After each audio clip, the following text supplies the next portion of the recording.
Welcome to another episode of the Headlight Restoration Pro, where I'll be showing you how to turn headlights like these, ugly and disgusted and busted, and turn them into something like this. Beautiful perfection. Oh yeah, and black and white. The Headlight Restoration Pro.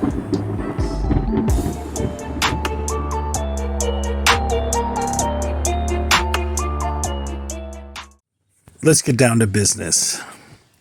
Okay, as the title suggests, I am doing this headlight restoration in black and white, and I'll get into that a little bit later. But this is a 2010 Honda Accord. Very large, long light that kind of wraps around. It's probably the size of maybe a large light plus a medium light. It's not a double large, but it's close. It's pretty massive.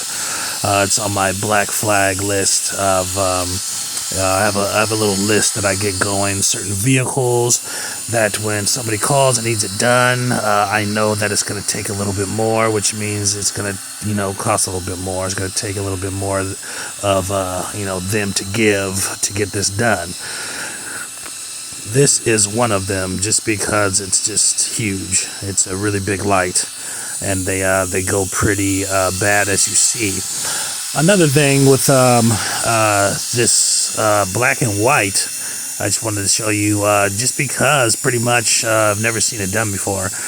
Often I'll take a picture. If somebody will send me a picture of a headlight, and what I will do is I will turn that picture into black and white, so I can really see how bad the damage is. Sometimes with the regular spectrum of light that you see, you can't really see the damage, is why you can kind of see how this whole light just turned white, or those white spots are very prominent. Now, I guess it's kind of a trick to kind of gauge how bad a light is on a video. Sometimes customers have sent me videos, if they say it looks like this, it looks like that, and I'm really like, okay, well, send me a picture, or certain vehicles, you need to send me a picture, and they'll send pictures just because, I don't do it often, but just because sometimes they say some weird stuff, and it looks like this, and it's got pock marks, or it's got these tic-tac-toe scratches on there, and I'm like, okay, send me a picture. I don't know what you're talking about, right? And then I look at it like, oh, he's talking about this, and then, sometimes I have some that, it can barely see what they're talking about, or it just looks pretty bad, and to help me kind of gauge how it looks, I'll just go into my phone and I will turn the picture actually black and white, or the film, and then I can kind of see more clearly how bad, and kind of gauge how the depth of it is. And this also works with other things like I know this is Headlight Restoration Channel or whatever, but other things that need to be done with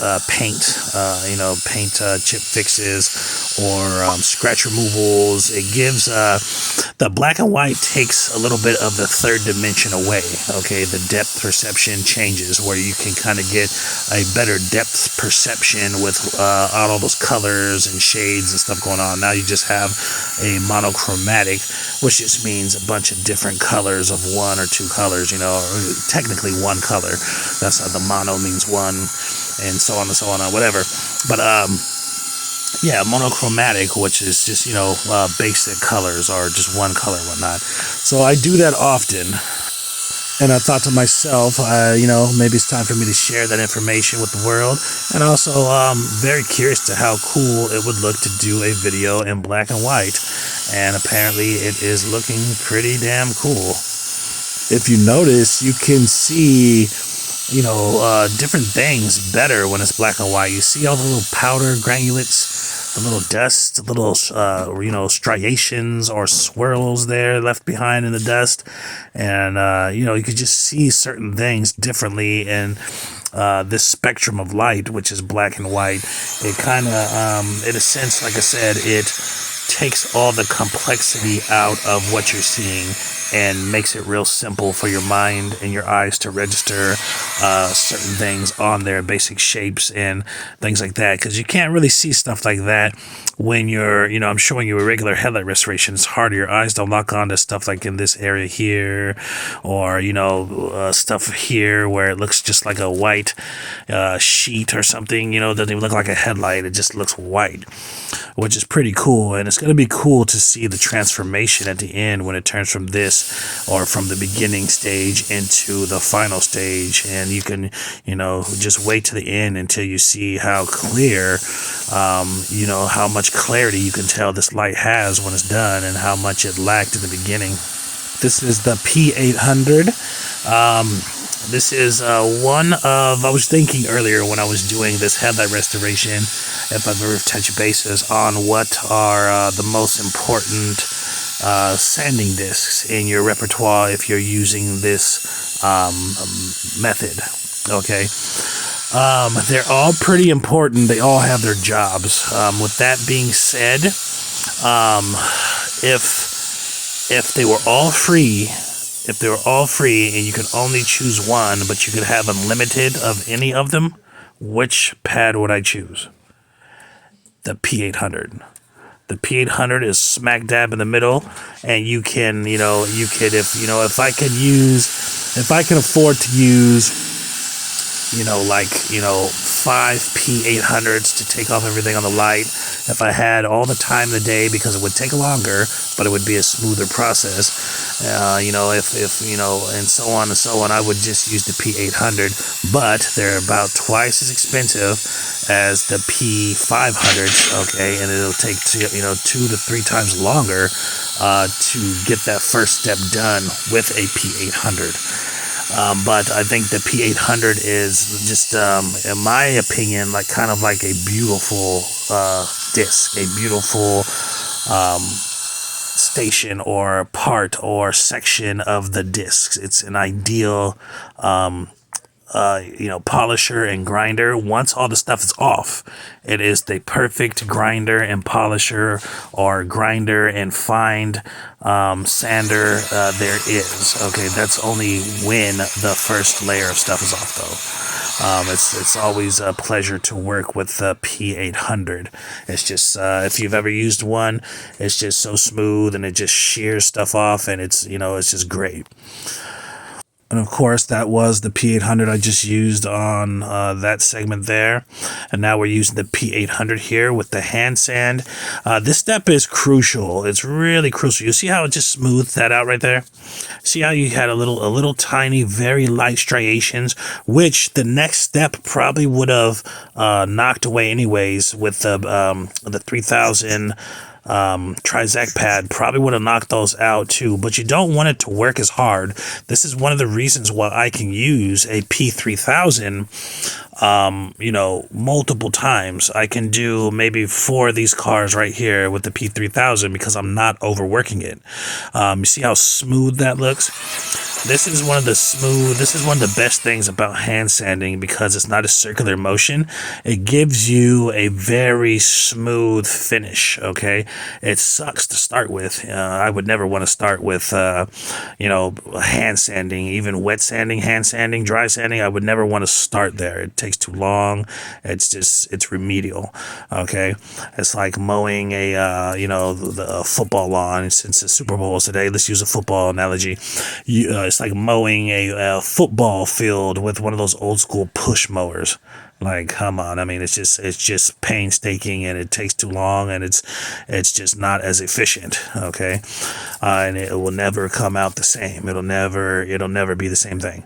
So with that being said, it does have its place, towards the end of the sanding process. A hand sanding is always going to be a nice little smooth layer towards the end of your process. It's going to help smooth things out. It's going to help you not burn through this pad so quickly, and not having to sit there in one area for, an elongated time period just to remove any kind of swirls. It kind of pre-smoothens things out, okay?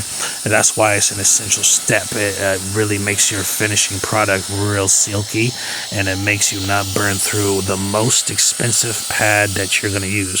The most expensive disc you're going to use is these right here. Your most expensive purchase, okay? With that being said, everybody knows how expensive these things have been. If you're watching this now and you got a little money in your pocket, I would check out these Amazon links in my file, okay? Everything I use is linked in the file. It's always going to be linked in the bio, and it's going to be in order. There's a little file in there in the bio, and it says Amazon purchases, direct link, purchase through Amazon, okay?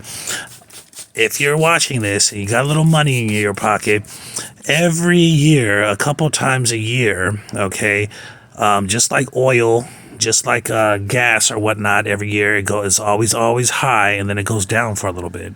Then it goes back up, and then it goes down for a little bit, but it's mostly up, and then it just goes down for a little bit, right? To let you taste life, right? Now, all headlight restoration products on Amazon, or in general everywhere, there's a stockpile of them going on right now. So everything is cheap. Everything is cheaper right now. So mega pro tip, I just did a product order today, a really huge one. Spent a lot of money I didn't want to spend just because everything is cheaper right now. That's what I'm getting at. It's a down period right now, and there's no telling. It could go back up next week. It could go back up in 2 weeks, but now is the time to buy. Those pads I was talking about that are the most expensive, I just picked some up today for probably about $30 off a box. Their normal price that they've been lately, because they've been so expensive. Same thing with all the other ones. I bought a bunch of P500s. I bought a bunch of P800s. I bought a bunch of 320s. I bought a bunch of my spray, the Meguiars spray, and some other sprays and towelettes. I bought a bunch of stuff, and everything appeared to be 35% off, 39% off, 45% off. All of it. I checked all of it, and that's why I bought so much, just because it's going to save me money in the long run. You got to invest in yourself. You got to be smart. You got to invest in yourself, because if you can't invest in yourself, you might as well not invest in nothing, right? Pro tip, like I said, go on Amazon. If you got a little extra money, spend it, because all the stuff's going to go back up and skyrocket pretty soon again, sooner or later. So just wanted to share that with you guys. I spent a lot of stuff. I'm not going to put a number on it, but I got, a couple $100 worth of stuff, which is just going to help me in the long run. Spend a couple $100, to make a couple thousand. You gotta invest in yourself. But anyways, let's get back to this light. Look at that there. See it clearing up? You can see different little hues and little things with this black and white. It's it's very interesting for me to watch this all the time. I've watched videos of actual customers have sent to me, and I've watched pictures this way, but I've never ever seen a full headlight restoration in black and white. That's one of the things that made me want to do it, is because I'm pretty sure you never have either, and it's pretty interesting how it looks and how you can see the clarity and the shine and stuff like that. But this is my pre-spraying phase here, okay? This is what goes on before it's time for me to spray, and already look how crystal clear this headlight is. So just imagine the beauty of the headlight in person, and the beauty of the headlight in function, and how it works at night when your headlight is this clear before you clear coated. Clear on top of clear. It doesn't get no better than that. And while on that topic, got a lot of interesting stuff coming up here soon. You're going to see a lot of explanations, a lot of scientific stuff going on. I like to back up the things I say, because I only say what I know. I'm not going to start commenting on things I don't know and have not researched in the past. I don't just use my common sense. you know, what you should use always, because your common sense is going to point you in the right direction. What I use is a massive amount of research. You know, sometimes I'll research something for 8 hours, and that's my homework for the day. Or you know, I'll research stuff, you know, for an hour and a half, go do some other stuff, come back, research it for another 30 minutes, come back, and I'll do that for like a week straight. And then at the end of the week, I have like 20 hours of research on one thing I'm trying to figure out, and then I start putting it into practice, and then I start trying it. But you know, it's just I have a scientifical mindset and a scientifical method about doing things. So, and, you know, I just want it right. It just nags in my brain. Look at that, the black and white can. I like the way this looks. Black and white is pretty cool. But this is a certified headlight coating. Like you see, like I'm gonna show you guys. I'm not gonna peel off all this stuff and be like, oh look, I'm spraying this. I'm never gonna let you guys know what I'm doing. I mean, people on here will fool you into they're educating you, and it's like, if you're educating me, how come you don't show me the tools that you're using? Exactly. How come you're peeling off stuff on the can? Show us what you're using, right? You know, I've always tried to show these videos, you know, without hiding stuff and doing stuff, or you know, doing the right thing and showing you how I got to that level. Okay, with this black and white, you see it's a little hazy right there, but that's because every single light I don't take down, depending on the I don't take down to a full crystal clear polish on every single light. It just depends on the make, and it depends on how I'm feeling about the surface. And I'll go into that in another video. But anyhow, but you see how damn clear it was before I sprayed this. I show you what I use. I show you every single thing I use. I'm 100% transparent on my videos, which I feel all, you know, do-it-yourself or how to do it videos are, you know what I'm saying? You know, at the same time, everybody has showmanship and they're going to show off a little bit and this and that. But, you know, I'm going to show you everything I do so you can get this good. You know, I guarantee you, if somebody has a proper mindset and a little bit of ingenuity about them and a little bit of drive, and they watch my videos, if they watch every single video I put out and they want to do this, they can go open up a business and do this. They can be that good. By the time they do, you still have to get experience under your belt. But say by the time they watched all that stuff and they want to start a business and buy light 25, they can be as good as me. Who knows? You know what I'm saying? They could be good. They could be good enough, shall I say. They don't have to be as good as me.